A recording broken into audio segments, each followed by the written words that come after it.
guys, kembali lagi dengan saya Devina Mega Utami. Nah, pada video kali ini saya akan men-share ke kalian bagaimana sih bertanya efektif di kelas pada saat menjadi guru. Nah, di sini saya mengambil salah satu link dari internet. Nah, untuk linknya tips bertanya efektif di kelas. Untuk linknya saya taruh di deskripsi nanti ya. Nah, dimana sebelum itu, mengajar ini merupakan seni untuk merangsang keingintahuan murid. Rasa ingin tahu itulah yang harus dibangkitkan dari dalam diri siswa, karena hal itu akan membuat mereka tertantang untuk berpikir. Nah, Albert Einstein itu pernah berkata bahwa hal terpenting adalah tidak pernah berhenti berpikir. Nah, seperti itu. Seorang guru sudah bisa dikatakan mengajar dengan baik apabila ia mampu membuat pertanyaan yang baik pula. Karena keterampilan bertanya efektif itu sangat penting dikuasai oleh seorang guru. Peran pertanyaan ini merupakan bagian terpenting dalam menyusun sebuah pengalaman belajar bagi murid. Hal ini diperkuat dengan pertanyaan Socrates yang meyakini bahwa semua ilmu pengetahuan akan diketahui atau tidak diketahui oleh siswa. Hanya jika guru dapat mendemonstrasikan keterampilan bertanya yang baik dalam praktek pembelajaran di kelas. Nah, namun tidak sedikit guru yang belum menguasai keterampilan yang satu ini.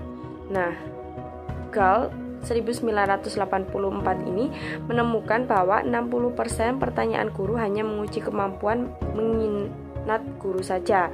Nah, sementara hanya 20% pertanyaan guru memfasilitasi kemampuan berpikir tingkat tinggi murid, atau bisa dibilang berpikir kritis kreatif gitu ya.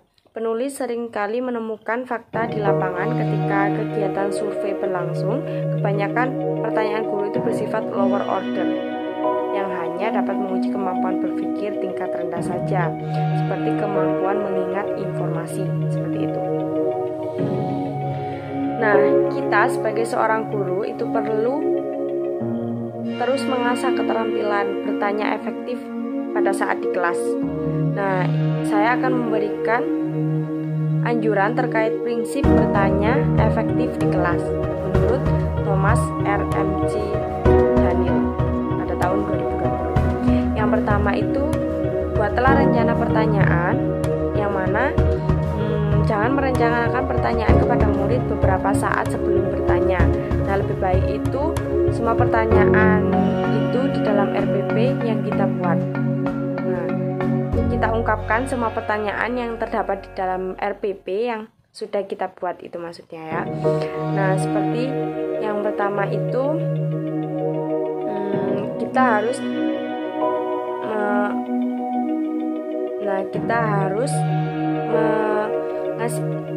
memberitahu tujuan pembelajaran yang akan diajar pada kelas tersebut.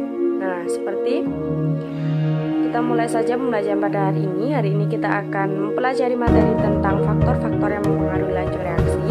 Nah, adapun tujuan pembelajaran untuk hari ini, siswa dapat mengetahui faktor-faktor laju reaksi. Nah, sebelum masuk ke materi selanjutnya atau materi inti, guru bisa menanyakan hal-hal yang sepele, gitu ya. Jangan hal-hal yang terdapat pada pelajaran tersebut. Jadi bisa ditanyakan seperti ini. Sebelum lanjut ke materi, Ibu ingin bertanya terlebih dahulu, apakah kalian pernah melihat persimpangan jalan yang ramai kendaraan dan persimpangan jalan yang sepi kendaraan? Nah, di situ murid akan berpikir. Setelah itu, maka murid akan menemukan jawabannya, seperti itu ya. Untuk yang kedua itu, gunakan beragam level jenis pertanyaan sehingga mampu memfasilitasi kemampuan berpikir tingkat tinggi murid. Nah, upayakan semua pertanyaan mengikuti kaidah MS, mudah sukar, dan sederhana rumit atau SR ya. Nah, sudah yang saya sebutkan tadi, pertanyaannya itu yang simple dulu, setelah itu bisa sederhana, setelah itu bisa rumit, seperti itu ya. Nah, apabila kalian pernah melihat persimpangan jalan yang ramai kendaraan dibandingkan dengan persimpangan yang sepi kendaraan, manakah yang lebih kemungkinan tabrakan lebih besar?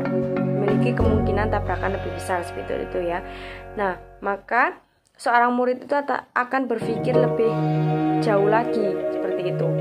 Nah, untuk itu penjelasan akan terjawab setelah kita mendiskusikan secara lebih lanjut tentang faktor-faktor yang mempengaruhi laju reaksi. Nah, seperti itu. Setelah itu, sediakan waktu jeda kepada murid untuk menjawab pertanyaan. Nah, setelah saya memberikan pertanyaan yang tadi, itu berikan waktu untuk berpikir supaya tidak asal nyeplos gitu ya, tidak asal jawab gitu ya. Jadi, berikan waktu kepada murid untuk berpikir bagaimana pertanyaan itu ya. Pertanyaan itu untuk dijawab seperti itu. Nah, untuk yang keempat itu menahan diri untuk tidak segera memberikan opini terhadap jawaban murid pada jenis pertanyaan yang menuntut kemampuan berpikir tinggi. Maksudnya itu, setelah murid itu menjawab, kita tidak boleh memberikan opini. Bukan tidak boleh ya, tidak segera untuk memberikan opini terhadap murid tersebut. Nah, hindari kebiasaan untuk segera menanggapi jawaban murid. Berikan kesempatan kepada murid untuk saling mendengarkan jawaban di antara mereka. Nah, jadi maksudnya itu menahan diri untuk tidak segera memberikan opini. Nah, di situ ada salah satu siswa yang menjawab, maka berikan kesempatan untuk siswa lain menjawab pertanyaan yang sudah Ibu lontarkan tersebut ya. Nah, jadi untuk murid-murid yang lain itu bisa menjawab juga pertanyaannya. Nah, setelah itu baru kita memberikan opini atau jawaban yang lebih tepat gitu ya. Yang selanjutnya itu jangan bermain aman. Maksudnya jangan berikan pertanyaan yang kita sendiri sebagai guru sudah tahu jawabannya. Berikanlah pertanyaan yang kita sendiri juga belum tahu jawaban pastinya. Nah, ini merupakan pertanyaan yang menantang gitu ya. Nah, di mana kita memberikan pertanyaan, kita juga tidak tahu jawaban pastinya. Itu merupakan pertanyaan yang lebih menantang seperti itu. Dengarkan secara sesama setiap jawaban murid. Nah, lebih baiknya setelah yang tadi saya jelaskan yang keempat itu ya, kita dengarkan secara sesama setiap jawaban murid. Jadi kita dengarkan semua jawaban dari murid tersebut.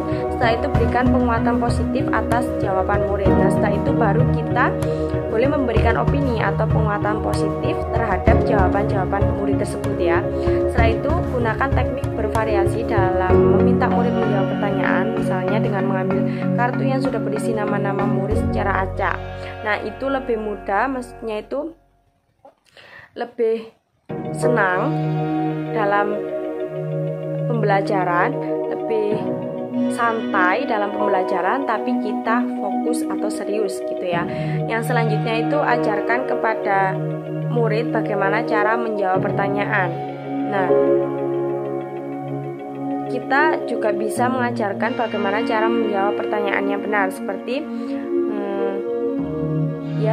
saya ingin menjawab pertanyaan dari Ibu. Nah, seperti itu ya, saya ingin menjawab pertanyaan Ibu. Nah, di sini saya memiliki pertanyaan.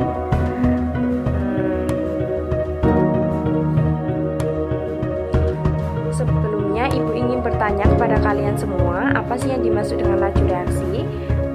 Nah, siapa yang bisa? Semisal saya seperti itu. Nah, di sini ada salah satu murid ada jawab, "Saya, Bu." Nah, saya persilakan. Nah, di mana? Di sini saya akan menjawab pertanyaan dari Ibu. Menurut yang saya ketahui bahwa laju reaksi ini merupakan perubahan konsentrasi reaktan atau produk persatuan waktu. Nah, seperti itu ya. Untuk yang terakhir, itu ajarkan juga kepada murid bagaimana cara membuat pertanyaan. Nah, untuk cara membuat pertanyaan juga perlu diajarkan kepada murid agar nanti jika murid bertanya itu lebih tertata gitu ya, lebih sopan gitu ya untuk menanyakan hal itu, dan juga cara menjawab pertanyaannya juga akan lebih sopan. Nah, itu saja yang dapat saya sampaikan mengenai tips bertanya efektif di kelas.